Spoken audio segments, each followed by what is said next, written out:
this video, we are going to be looking at the media library. The media library can be found in the left side sidebar. If you click on media, it will open up to your media library.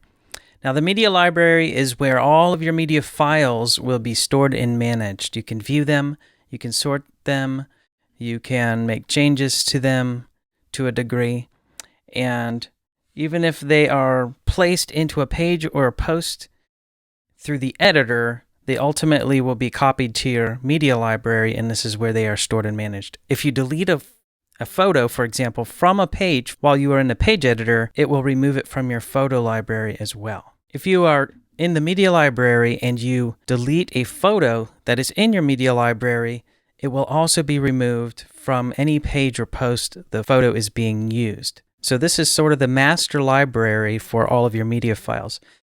Now, what type of files can you upload to the media library? If we hop over to the WordPress.org website, we can see a list of all of the file types.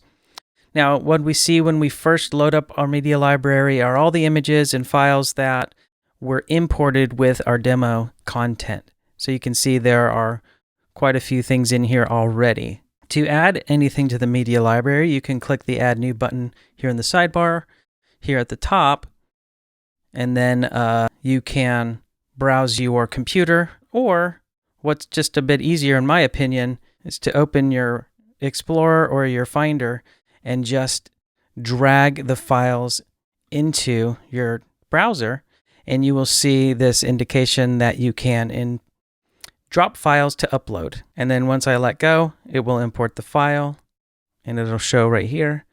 Once it's processed and all finished, it will show up. And using this method, you can import or drag in more than one file at a time, so that can be handy. Now, it does show there's a maximum upload file size of 256 megabytes.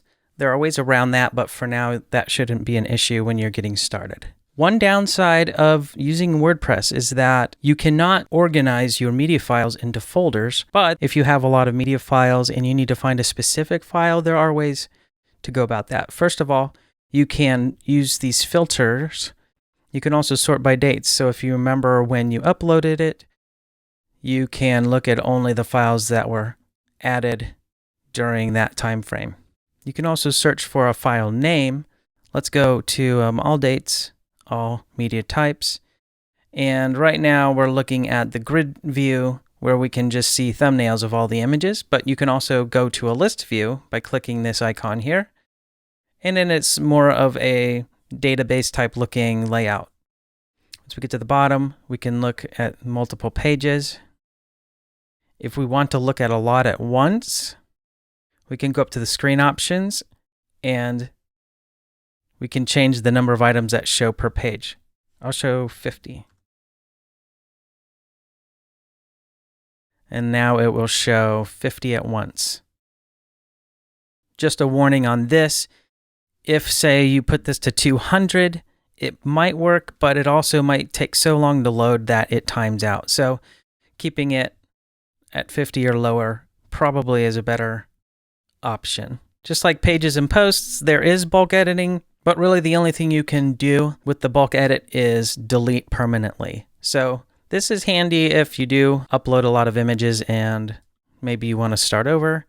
You can click this top button, which will select all of your files, and then you can delete permanently and click apply.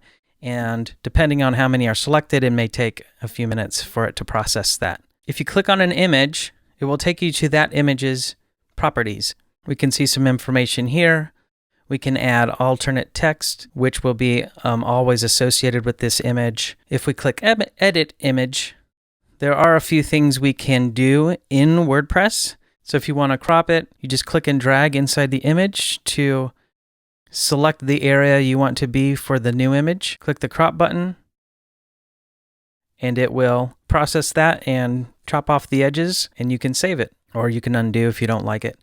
You can rotate it, you can flip it, you can scale it. So if you want it to be smaller or larger, you can do that. Just a warning, if you make an image larger beyond 100%, it will start to pixelate just because it's upscaling to a size larger than the original. Okay, so that's a little bit about editing images. Let's go back to the media library. In this database, you can also sort by these columns.